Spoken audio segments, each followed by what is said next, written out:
Hi, my name's Alicia, and this is my colleague Moran. We're so glad you joined us today for a lecture on our company's rich history. Oh, wait a second, a boring lecture? I thought you said we were just going to play a video. Okay, so not a boring lecture, but we do have some videos. Let's go take a look. Our company has nearly 80 years of history in the agriculture industry. It's true. Adama has been around for that long, which is what makes it fascinating. It all started back in the 40s with 4 young entrepreneurs who were producing chemicals in Jerusalem for the Haganah, the Jewish paramilitary organization. And to think that kids these days spend their time making videos that disappear within 24 hours. Selfie time! It's starting. After Israel's War of Independence in 1948, the entrepreneurs formed a cooperative called Agan to produce chemicals for agriculture and other uses.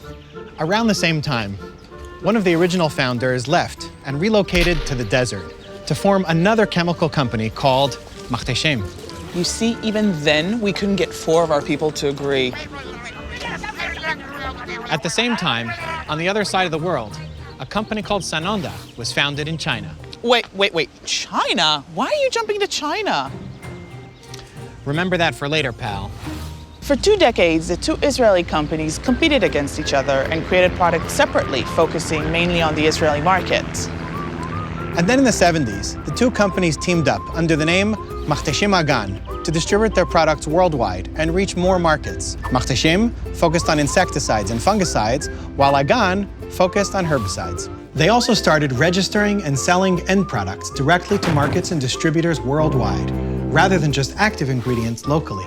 And shortly after that is when they really started collecting passport stamps. First Greece in the 80s through a local partnership, and then by founding their own companies in France, Italy, the UK. Yep. And then in the 90s came the big expansion into Latin America, including Brazil, and even deeper into Europe by buying major assets from larger multinational companies. In 1998, the 2 companies merged into one, Machteshem Agan, the company that eventually turned into our current company. Finally, I thought these 2 would never get together.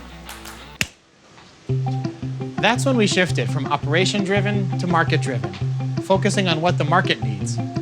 In these years, during the 2000s, we started releasing differentiated mixtures and formulations and hit the $1 billion mark. Whoa, ka-ching! In 2009, we launched operations in India, going on to become the number 2 player there in just 10 years. And in parallel, during the early 2010s, we also went deeper into Asia Pacific, including Thailand, Vietnam, Korea, and Indonesia.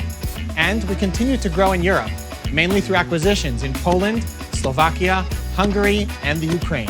Also in these years, we built up our non-crop business, which is now valued at over $1 billion and growing. Wow. Well, our once small company grew rapidly and was now operating all over the world, but still under many different local brands. It was time for a change to one company, one brand. That's when Machteshem Agan joined the ChemChina group, and 3 years later, in 2014, we rebranded and got a new name, Adama, which means earth or soil in Hebrew. We've joined forces with Sanonda and Ampan, and we're now the world's first and largest integrated global China crop protection leader. And we're serving farmers in over 100 countries. And we're planning to double the size of the company in the coming decade by bringing in dozens of new active ingredients for a differentiated portfolio. Not bad for a small company started by a bunch of students, right? And we're just getting started.